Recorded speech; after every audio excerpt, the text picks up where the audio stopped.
De Amerikaanse commissie wordt geleid door senator Frank Church. Jack Bloom was hoofdonderzoeker van de commissie Church. I did the principal investigation of the Lockheed bribes in Europe and Japan. We went into a closed session with the top executives of Lockheed and simply asked them directly, did you make a payment to Prince Bernhard? And they said yes. Op 6 februari 1976 verschijnt Carl Cochin, de president-directeur van Lockheed, voor de Senaatscommissie. Frank Church vraagt Cochin waarom Lockheed geld betaalde aan Prins Bernhard. Well, what did the Lockheed company get for the money?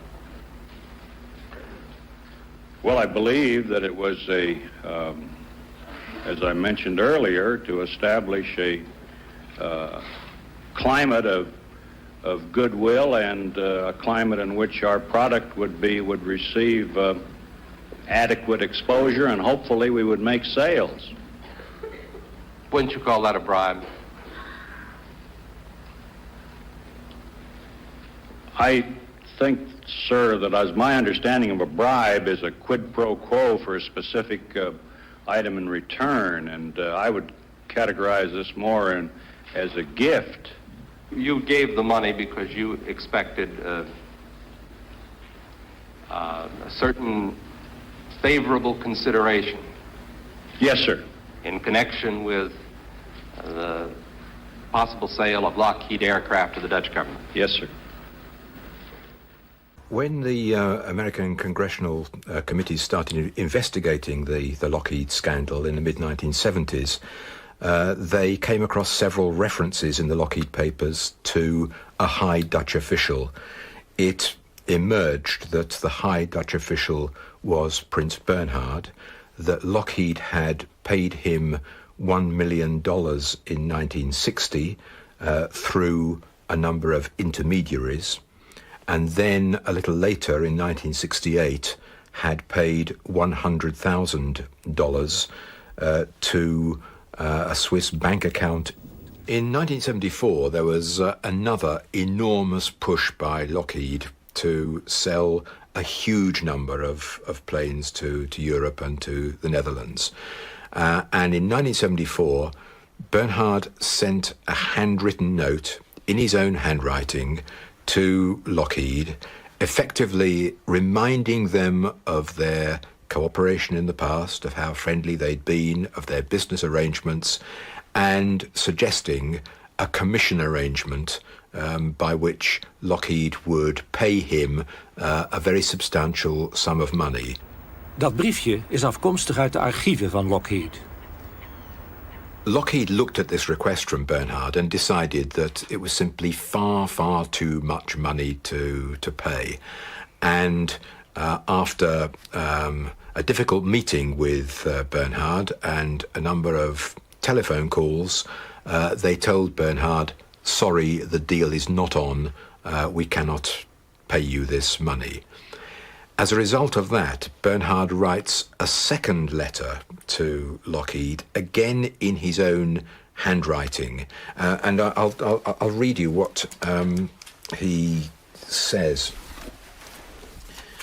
In this second letter, dated November the 2nd, 1974, he writes, "The message you gave my secretary by phone and your confirmation in writing was, to say the least, disappointing. Since 1968, I have in good faith spent a great deal of time and effort to push things in the right direction and prevent wrong decisions."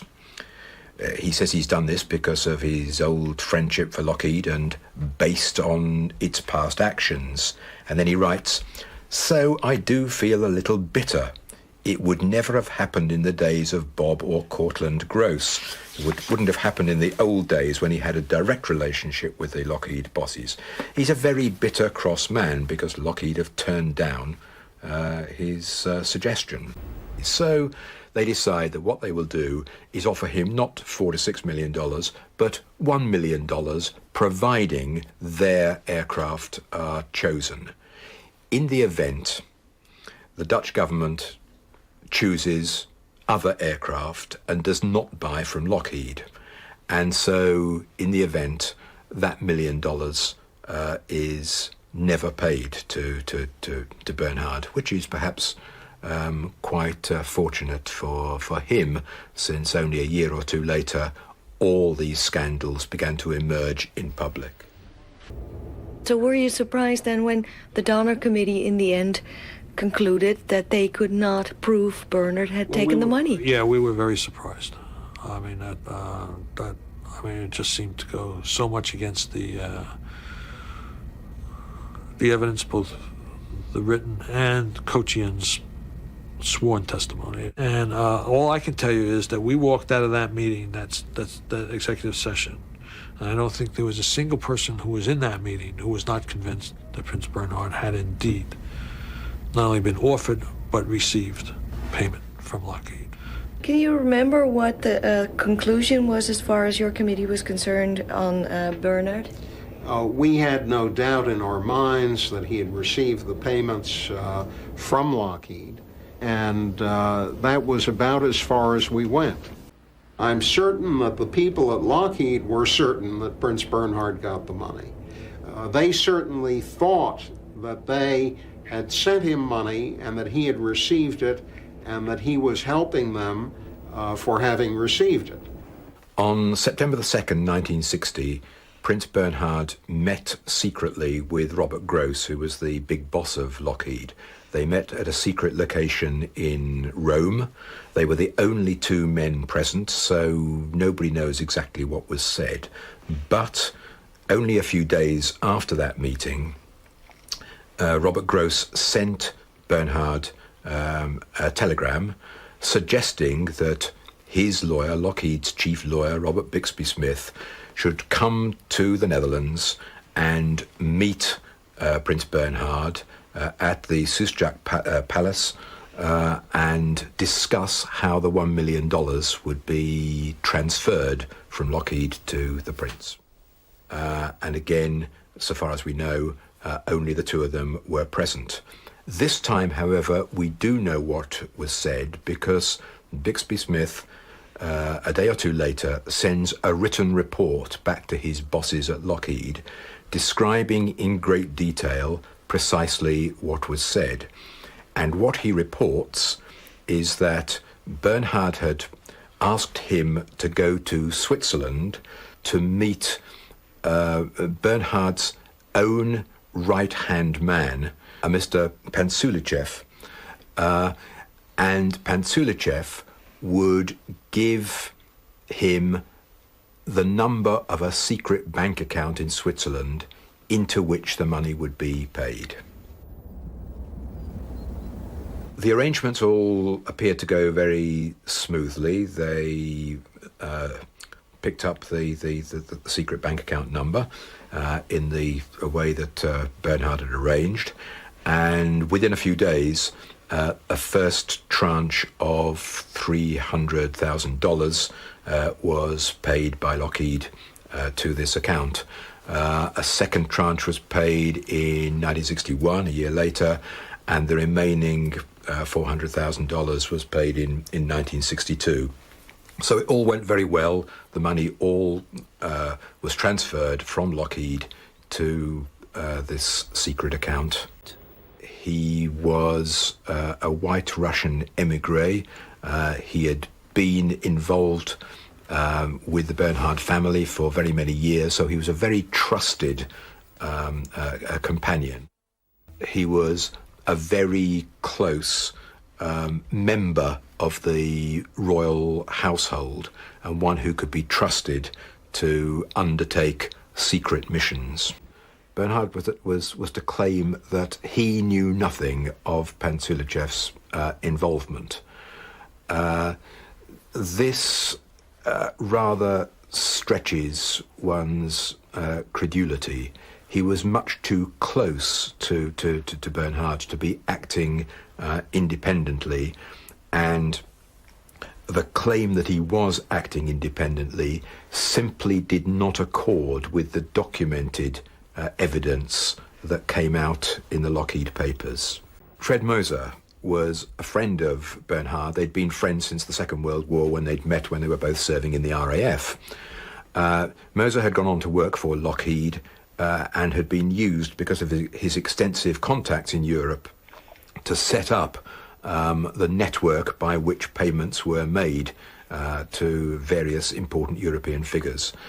And Bernhard was later to claim that the payments had in fact been intended only for Moser and never been intended for Bernhard, and had certainly never reached Bernhard. That was Bernhard's claim.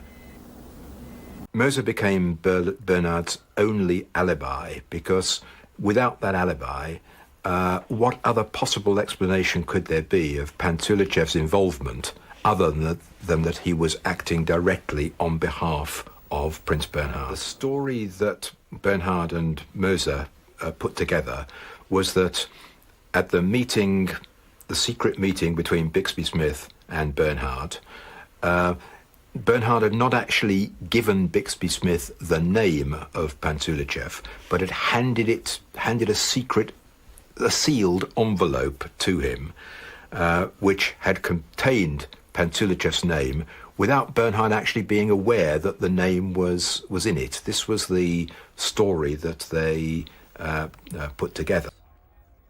I would view that report as completely credible. There's no reason to forge it. And the company would have every reason, in fact, to make it disappear. The fact that it's there, it seems to me, is pretty significant evidence. They would not have invented it. If there had been a sealed envelope, Bixby Smith would have reported it to Lockheed. In the absence of any mention of that, I think it is quite clear that the version which the Donner Committee reluctantly accepted was a fabrication.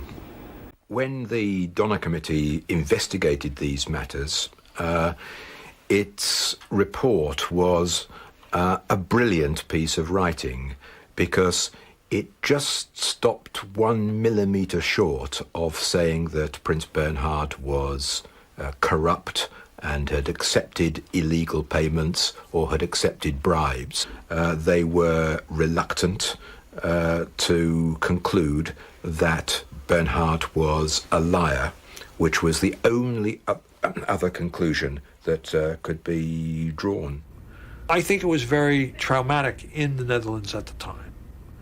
I think there was a high, from what we could gather, a high state of denial, a great resentment at the subcommittee and at Senator Church for having gone as far as he had. Whatever the merits of the case, the impression we had was that within the Netherlands there was a deep resentment against the subcommittee and against Senator Church in particular for having revealed this. Hoogheid, mijn naam is Rick van Brandpunt. Mag ik u vragen, wat vindt u nou van al die beschuldigingen die u uitzeilen? Wat zegt u?